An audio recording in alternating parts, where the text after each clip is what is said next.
This is the Bob and Tom Show. Good morning. Hey, good morning. Thanks very much for joining us with us in the studio. Christy Lee at the news desk, Chuck McGee at Sports Control. Good morning. Bob at Master Control. This is Tom speaking. Also, our special guest from Survivor. It's Rupert. Rupert's been on the last two Survivors, and he was the sort of bonus winner of the $1 million. That was pretty sweet. That was that was very nice of them doing that. All America's Tribal Council. Yes, that was very nice. When did they tell you that was going to happen? At what point did they announce that? That night, the night of the finale. That was their big twist. I always thought the big twist was going to be Rob and Amber getting together. And when they did, they said that's not the twist. Then I thought maybe they'll be giving everybody a car. And then when because they've done that before and given everybody in the game a car. When they gave one car away to Sheehan, okay, that's not the twist. Then when they said, and we're going to let all America vote for a second millionaire, wow, pretty that's nice. When I found out. Yeah, hello. That was a good night. Now you've been yes, sir. You've been traveling, going all over the place, and when you go to these places, I'm sure people have a lot of questions. I mean, I've been asking you a lot of questions this morning, as has everybody. What and I've watched you in action, and I know my kids. In fact, a couple of them are here today. Right. My kids love the show, and they love you especially. Little kids love Rupert. Yeah. And what's interesting to me about this is something that no Hollywood producer would have gotten a guy like Rupert and built a TV show around him. No. Yeah. But no. What do the kids want to ask about? Well, that's it. Just it with the different crowds. When I've got the younger crowd, like at the Children's Museum or something, they all want to know about the bodily functions. The wait a minute. You mean stuff that Tom wants to know? So Tom, what you're really saying is Tom's just a great big 10-year-old, right? Well, I mean, to me, that's He never left second grade. Yeah, but I'm still back on the island with a camera guy, and I'm going, hey, you turn that camera on, or I'm not going. Oh, yeah. And I will say the best way to get privacy on that, it takes 5 or 10 minutes for them to get ready to get in the water. So if you're willing to tread water, you jump straight up from the fire and straight out into the water because you're in your swimming suit, you're in your formal wear, you're in your you got your one outfit is what you are in all the time. I think also if you whiz on one cameraman, no one. Well, I think we can extrapolate from there and move right on. Oh, okay. So was the camera on Amber and Rob the whole time? Did they have them doing it? They were following it. I always thought there might be that Survivor baby being made, but the camera always followed them around, but they never caught the Survivor baby. The Survivor baby. Our guest, you recognize his voice. It's Rupert from Survivor, and also we had in the studio Drew Hastings. Well, are you surprised he didn't come back? The way you treated him? We have kind of ripped him a new... I think Drew has certainly held his own. Did you see how beaten he was after that last phone call? Family? He's like family to us, and you've beaten him down. I produced his album. He's a good friend of mine. That doesn't matter. That's over with. That's in the past. Yeah, you were a good friend of his. I don't think he was thinking, well, I know he doesn't hate me because he produced my album. I don't think he was thinking that. We turned on it. Bad. Probably in a dark room, drumming his fingers with a bottle of whiskey and a shotgun right now. Now, Rupert, the big names on the show that people know that aren't the participants, I guess they would know the host. Right, Jeff Probst. Jeff. Oh, I thought it was Lee.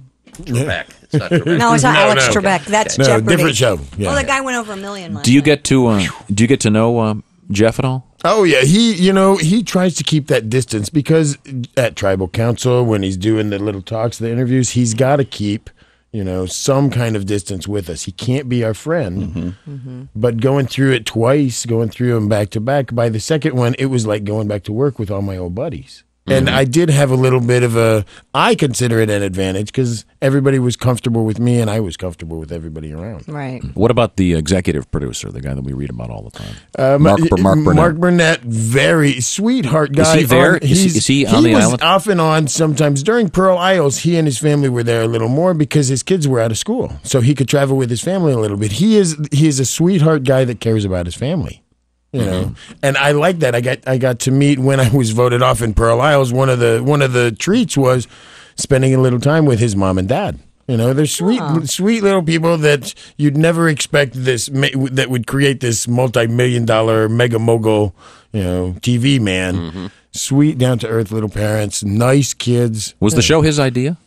Yeah, they say that when he pitched that show Survivor to CBS, it was the best pitch anybody had ever heard. He had an idea, and with 80 people on the production side of it, made that first Survivor. Yeah. I've got a letter for Drew here. Well, you're going to have to wait. And maybe if he comes back, maybe you should mail it to him. I'll go out there and try to find him. I don't think he left a forwarding address. Well, I just want. I think it's just Drew Hastings, Ohio. I have a post office box for him. Okay. Well, I have a. Oh, there he is. Oh, hey, Drew. Oh, hi, honey. Yeah. Did you decide to come back? Huh? Oh, yeah, I wanted to hear more about Rupert. No, Drew, I know that what? You're in the process of purchasing a small farm. Yeah, small farm. And what's the term? It is now lay fallow. What would you say? Lie fallow. That's what we do with the crops when we want to lie fallow. So there's nothing on it right now, just like weeds and stuff? It's weeds. No, weed. It's called pasture. Okay. Well, and now you with no farming experience at all, am I correct? Yeah. First of all, a lot of people are going back to the low-tech stuff. First of all, I get a couple of draft horses. Who are these people you're talking about? Huh? I don't know anyone who's going back to that, with the exception of you. Well, you're not running with the right circles of people. You're out on the golf course. A lot of golf courses are going back to farms. Are they really? Farmland, yeah. There's an upside to this low-tech, low-stress lifestyle. Rupert and I were talking off the air. When you went on the island, you were gray. Is that correct? Well, I had some gray in my beard, some gray in my hair when I went out to Pearl Isles. By the time I was done with All Stars, not having any preservatives, not having any additives, not having anything but clean, fresh food, I had no gray left in my beard or hair. And no stress? Wow. And my stress level, it was the closest thing that I ever came to freedom. You get up in the morning, you don't care what time it is, you get you some food, you care about your I'm getting fire. anxious hearing this. So you're saying it is a wonderful feeling. If I'm away from my watch, I have an anxiety attack. I have a clock in my shower. Oh no! See, but it makes that kind of difference. So in other words, if Tom were to go like on an island, something where he might have a full head of hair. He might grow hair. Oh my God, That's right. You don't know what your body will do. His anus would loosen up and it would relax and not be look like a piece of chewed up bubble gum.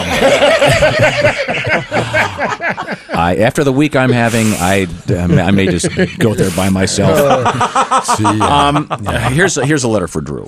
Once again, farming. You do not know much about farming. Am I correct? Well, no, but I'm reading up. Okay, and my point is that there are professionals, there are guys your age who have been farmers all their lives that actually know what they're doing. Yes. Well, how do you think they found out what to do? Because they've spent 45 years of their lives learning how to do this. It's generation but to I generation. grew up in Ohio by osmosis. I mean, knee-high by the 4th of July. That's what corn should be. That's right. Although right now, with the herbicides and everything else, it's actually about 6 foot. And I wouldn't plant corn anyway. There's no money in corn. But see, it's like everything else. Everything looks easy. Huh? Everything, as long as you don't do it, people always the farmers try to tell you that to keep it secret for themselves. Here's a letter. Yeah.